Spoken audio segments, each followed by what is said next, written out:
اعوذ باللہ من الشیطان الرجیم، بسم اللہ الرحمن الرحیم۔ دجال یا مسیح دجال مسلمانوں کے نزدیک اس شخص کا لقب ہے جو قیامت کی بڑی علامتوں میں سے ایک اور قرب قیامت یعنی آخری زمانہ میں ظاہر ہوگا۔ دجال قوم یہود سے ہوگا۔ ہر نبی نے اس کے فتنہ سے اپنی اپنی قوموں امتیوں کو ڈرایا ہے، مگر حضرت محمد صلی اللہ علیہ وآلہ وسلم نے اس کے فتنہ کو انتہائی وضاحت سے بیان فرمانے کے ساتھ ساتھ بہت سی نشانیاں اور اس سے بچاؤ کے طریقے اپنی امت کو سمجھا دیے ہیں۔ احادیث نبویہ میں دجال کا کوئی اصلی نام نہیں آیا۔ اسلامی اصطلاح میں اس کا لقب دجال ہے اور یہ لفظ اس کی پہچان اور علامت بن گیا ہے۔ اس کا فتنہ بہت سخت ہوگا، چنانچہ رسول پاک صلی اللہ علیہ وآلہ وسلم نے فرمایا، آدم کی تخلیق سے لے کر قیامت قائم ہونے تک کوئی بھی فتنہ دجال کے فتنہ سے بڑھ کر نہیں ہے۔ دجال لفظ کا اصل مادہ دال جیم لام۔ دجال کا لفظ اس مادے سے فعال کے وزن پر مبالغہ کا صیغہ ہے۔ دجل کا معنی ہے ڈھانپ لینا، لپیٹ لینا۔ دجال اس لیے کہا گیا کیونکہ اس نے حق کو باطل سے ڈھانپ دیا ہے، یا اس لیے کہ اس نے اپنے جھوٹ، ملمہ سازی اور فریب کاری کے ذریعے اپنے کفر کو لوگوں سے چھپا لیا ہے۔ ایک قول یہ ہے کہ وہ اپنی فوجوں سے زمین کو ڈھانپ لے گا، اس لیے اسے دجال کہا گیا ہے۔ اس لقب میں اس بات کی طرف اشارہ ہے کہ دجال اکبر بہت بڑے فتنوں والا ہے۔ وہ ان فتنوں کے ذریعے اپنے کفر کو ملمہ سازی کے ساتھ پیش کرے گا اور اللہ کے بندوں کو شکوک و شبہات میں ڈال دے گا۔ نیز یہ کہ اس کا فتنہ عالمی فتنہ ہوگا۔ دجال عربی زبان میں جال ساز، ملمہ ساز اور فریب کار کو بھی کہتے ہیں۔ دجل کسی نقلی چیز پر سونے کا پانی چڑھانے کو کہتے ہیں۔ دجال کا یہ نام اس لیے رکھا گیا ہے کہ جھوٹ اور فریب اس کی شخصیت کا نمایاں ترین وصف ہوگا۔ اس کے ہر فعل پر دھوکہ دہی اور غلط بیانی کا سایہ ہوگا۔ کوئی چیز، کوئی عمل، کوئی قول اس شیطانی عادت کے اثرات سے خالی نہ ہوگا۔ دنیا میں موجود 3 بڑے آسمانی مذاہب اسلام، یہودیت، مسیحیت کے ماننے والے جو دنیا کی غالب اکثریت بھی ہیں، ایک ہستی کا انتظار کر رہے ہیں جو آخری زمانہ میں ظاہر ہوگی اور انسانیت کے لیے نجات دہندہ اور مسیحا ثابت ہوگی۔ ہر آسمانی دین میں اس مسیح موعود کا وعدہ کیا گیا ہے۔ خلیفہ احمد مہدی ناموں کی ان وجوہات میں کوئی تضاد نہیں۔ اس قسم کے تمام فضائل ہی ان میں جمع تھے، لہٰذا یہ تمام وجوہات اپنی جگہ درست ہیں اور دجال کا خروج حتمی ہے۔ حدیث شریف ترجمہ: جس نے دجال کے وجود اور خروج کو جھٹلایا وہ کافر ہے، اور جس نے مہدی کو جھٹلایا، مہدی علیہ السلام کو جھٹلایا، وہ کافر ہے۔ دجال کو احادیث میں مسیح الدجال بھی کہا گیا ہے۔ دجال اکبر کا نام مسیح کیوں رکھا گیا؟ بہت سے اقوال میں سے سب سے زیادہ واضح قول یہ ہے کہ دجال کو مسیح کہنے کی وجہ یہ ہے کہ اس کی ایک آنکھ اور ابرو نہیں ہے۔ بے شک دجال بالکل بند آنکھ والا ہوگا، اس پر ایک موٹی پھلی ہوگی۔ دجال کے جھوٹے ہونے کی علامات: وہ آنکھوں سے نظر آ رہا ہوگا حالانکہ تم اپنے رب کو مرنے سے پہلے دیکھ نہیں سکتے۔ وہ کانا ہوگا حالانکہ تمہارا رب کانا نہیں ہوگا۔ اس کے دونوں آنکھوں کے درمیان کافر جو ہر مومن پڑھ لے گا، خواہ وہ لکھنا پڑھنا جانتا ہو یا نہ جانتا ہو، لکھا ہوگا۔ دجال کا شخصی خاکہ: رسول مقبول صلی اللہ علیہ وسلم نے خواب میں دیکھا کہ وہ خانہ کعبہ کا طواف کر رہے ہیں کہ اس دوران انہیں دجال دکھایا گیا۔ آپ صلی اللہ علیہ وسلم نے فرمایا، وہ بھاری بھرکم جسم، سرخ رنگت، گھنگریالے بال اور ایک آنکھ سے نابینا ہے۔ اس کی آنکھ لٹکے ہوئے انگور کے دانے جیسی ہے۔ اس کے متعلق 4 احادیث ملتی ہیں۔ وہ شام اور عراق کے درمیان ایک راستہ پر نمودار ہوگا۔ خوز و کرمان، خراسان کی طرف کے علاقے، خراسان اصفہان کے مقام یہودیہ۔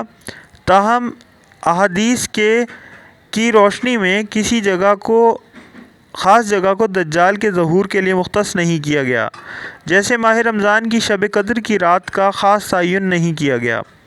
البتہ احادیث کی روشنی میں 4 مقامات میں بظاہر تضاد معلوم ہونے کی صورت میں اس کی تطبیق کتاب تحفۃ العلمائی میں یوں بیان کی گئی ہے کہ دجال کا خروج سب سے پہلے شام اور عراق کے درمیان کی گھاٹی سے ہوگا، مگر اس وقت اس کی شہرت نہ ہوگی۔ اس کے اعوان و انصار، مددگار یہودیہ گاؤں میں اس کے منتظر ہوں گے۔ وہ وہاں جائے گا اور ان کو ساتھ لے کے پہلا پڑاؤ خوز و کرمان میں کرے گا۔ پھر مسلمانوں کے خلاف اس کا خروج خراسان سے ہوگا۔ دجال کا برپا کردہ فساد۔ دجال اپنے ظہور کے بعد ہر طرف فتنہ و فساد برپا کرے گا۔ اس کے برپا کردہ فساد کی شدت کا اندازہ حدیث کی روشنی میں واضح ہوتا ہے۔ پس مسلمان شام کے جبل دخان کی طرف بھاگ جائیں گے اور دجال وہاں آ کر ان کا محاصرہ کر لے گا۔ یہ محاصرہ بہت سخت ہوگا اور ان کو بہت سخت مشکل میں ڈال دے گا۔ پھر فجر کے وقت عیسیٰ ابن مریم نازل ہوں گے۔ وہ مسلمانوں سے کہیں گے، اس خبیث کذاب کی طرف نکلنے سے تمہارے لیے کیا چیز مانع ہے؟ مسلمان کہیں گے کہ یہ شخص جن ہے، لہذا اس کا مقابلہ مشکل ہے۔ شارحین حدیث کا کہنا ہے کہ دجال کی شعبدہ بازی، مسمرزم وغیرہ کو دیکھ کر شاید بعض مسلمانوں کو اس کے جن ہونے کا گمان ہو، یا ممکن ہے مسلمان یہ بات بطور تشبیہ کے کہیں کہ اس کی حرکتیں اور ایذا رسانیاں جنات کی طرح انہیں لگیں۔ دجال اپنے آپ کو سب سے پہلے نبی کہے گا، پھر خدائی کا دعویٰ کرے گا، اپنے پیدا کردہ زبردست شکوک و شبہات میں انسانیت کو پھانستا چلا جائے گا، پھر اپنے آپ کو دجال نہیں بلکہ خدا کہے گا۔ نبی اکرم صلی اللہ علیہ وآلہ وسلم نے فرمایا، جو دجال کی خبر سن لے وہ اس سے دور رہے۔ اللہ کی قسم، آدمی اپنے آپ کو مومن سمجھ کر اس کے پاس آئے گا اور پھر اس کے پیدا کردہ شبہات میں اس کی پیروی کرے گا۔ دجال اکیلا نہیں ہوگا بلکہ اس کے ساتھ اس کے ساتھی بھی ہوں گے، یعنی یہ ایک عالمگیر فتنہ ہوگا۔ نبی اکرم صلی اللہ علیہ وآلہ وسلم کا ارشاد ہے کہ دجال کے پیروکاروں کی اکثریت یہودی اور عورتیں ہوں گی۔ دجال کے ساتھ اصفہان کے 70,000 یہودی ہوں گے جو ایرانی چادریں اوڑھے ہوئے ہوں گے۔ یہود کے ہاں اس مسیح کو آل داؤد میں سے مانا جاتا ہے۔ حقیقتاً یہودی جس مسیح کا انتظار کر رہے ہیں وہ وہی دجال ہوگا۔ دجال کی طاقت۔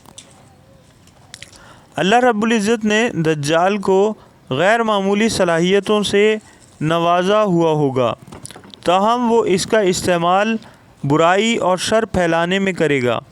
دجال کی طاقتوں کا اندازہ ذیل میں موجود احادیث سے ملتا ہے۔ اس کے پاس آگ اور پانی ہوں گے۔ جو آگ نظر آئے گی وہ ٹھنڈا پانی ہوگا، اور جو پانی نظر آئے گا وہ آگ ہوگی۔ اس دجال کے پاس روٹیوں کا پہاڑ اور پانی کا دریا ہوگا، مطلب یہ کہ اس کے پاس پانی اور غذا وافر مقدار میں ہوں گے۔ نبی کریم صلی اللہ علیہ وسلم نے فرمایا، ان باتوں کے لیے وہ نہایت حقیر ہے، لیکن اللہ اسے اس کی اجازت دے گا تاکہ لوگوں کو آزمایا جا سکے کہ وہ اللہ پر یقین رکھتے ہیں یا دجال پر، اور پھر دجال اپنے ساتھ ایک دریا اور آگ لے کر آئے گا، جو اس کی آگ میں پڑے گا اس کو یقیناً اس کا صلہ ملے گا اور اس کا بوجھ کم کر دیا جائے گا، لیکن جو اس کے دریا میں اترے گا اس کا بوجھ برقرار رہے گا اور اس کا صلہ اس سے چھین لیا جائے گا۔ ہم نے پوچھا، یا رسول اللہ صلی اللہ علیہ وآلہ وسلم، وہ اس زمین پر کتنی تیزی سے چلے گا؟ آپ صلی اللہ علیہ وآلہ وسلم نے فرمایا، جس طرح ہوا بادلوں کو اڑا لے جاتی ہے، وہ دجال ایک گدھے پر سوار ہوگا، اس گدھے کے کانوں کے درمیان 40 ہاتھوں کا فاصلہ ہوگا۔ اللہ تعالیٰ اس کے ساتھ شیاطین کو بھیجے گا جو لوگوں کے ساتھ باتیں کریں گے۔ وہ ایک بدو سے کہے گا، اگر میں تمہارے باپ اور ماں کو تمہارے لیے دوبارہ زندہ کروں تو تم کیا کرو گے؟ کیا تم شہادت دو گے کہ میں تمہارا خدا ہوں؟ بدو کہے گا، ہاں۔ چنانچہ 2 شیاطین اس بدو کے ماں اور باپ کے روپ میں اس کے سامنے آ جائیں گے اور کہیں گے، ہمارے بیٹے، اس کا حکم مانو، یہ تمہارا خدا ہے۔ دجال کسی دیہاتی سے کہے گا کہ میں اگر تمہارے اونٹ کو زندہ کر دوں تو کیا تم میرے رب ہونے کی گواہی دو گے؟ وہ کہے گا، ہاں۔ تو دجال کے شیاطین اس دیہاتی کے اونٹ کی شکل اختیار کر کے آ جائیں گے، کسی علاقے میں سے گزرے گا، اس علاقے کے لوگ دجال کی تکذیب کر دیں گے، پس اس کے نتیجے میں ان کا کوئی جانور نہیں بچے گا، سب ہلاک ہو جائیں گے۔ دوسرے علاقے سے گزرے گا جہاں کے لوگ اس کی تصدیق کریں گے، اس کے نتیجے میں دجال آسمان کو حکم دے گا، وہ بارش برسانے لگے گا، زمین کو حکم دے گا تو زمین خوب غلہ اگانے لگے گی۔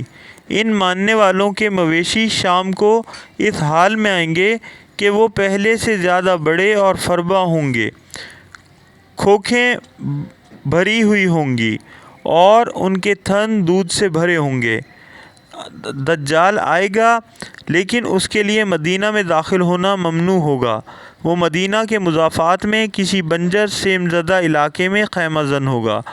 اس دن بہترین آدمی یا بہترین لوگوں میں سے ایک اس کے پاس آئے گا اور کہے گا، میں تصدیق کرتا ہوں تم وہی دجال ہو جس کا حلیہ ہمیں اللہ کے نبی صلی اللہ علیہ وسلم نے بتایا تھا۔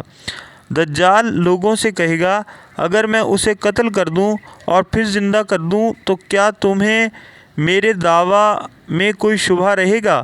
وہ کہیں گے نہیں۔ پھر دجال اسے قتل کر دے گا اور پھر اسے دوبارہ زندہ کر دے گا۔ وہ آدمی کہے گا، اب میں تمہاری حقیقت کو پہلے سے زیادہ بہتر جان گیا ہوں۔ دجال کہے گا، میں اسے قتل کرنا چاہتا ہوں لیکن ایسا نہیں ہو سکتا۔ اپنے نہ ماننے والوں سے اس کا مال و متاع چھین لے گا، اپنے ماننے والوں کو دنیا کا ظاہری مال و متاع خوب دے گا، ایک نوجوان کو مار کر زندہ کر دے گا۔ دجال مادرزاد اندھے اور کوڑھی کو تندرست اور مردہ کو زندہ کر دے گا۔ درج بالا احادیث کی روشنی میں اس کا قبضہ تمام زندگی بخش وسائل مثلاً پانی، آگ اور غذا پر ہوگا۔ اس کے پاس بے تحاشا دولت اور زمین کے خزانے ہوں گے۔ اس کی دسترس تمام قدرتی وسائل پر ہوگی، مثلاً بارش، فصلیں، قحط اور خشک سالی وغیرہ۔ وہ زمین پر اس طرح چلے گا جیسے ہوا بادلوں کو اڑا لے جاتی ہے۔ اس کے گدھے سواری کے کانوں کے درمیان 40 ہاتھ کا فاصلہ ہوگا۔ وہ ایک نقلی جنت اور دوزخ اپنے ساتھ لائے گا۔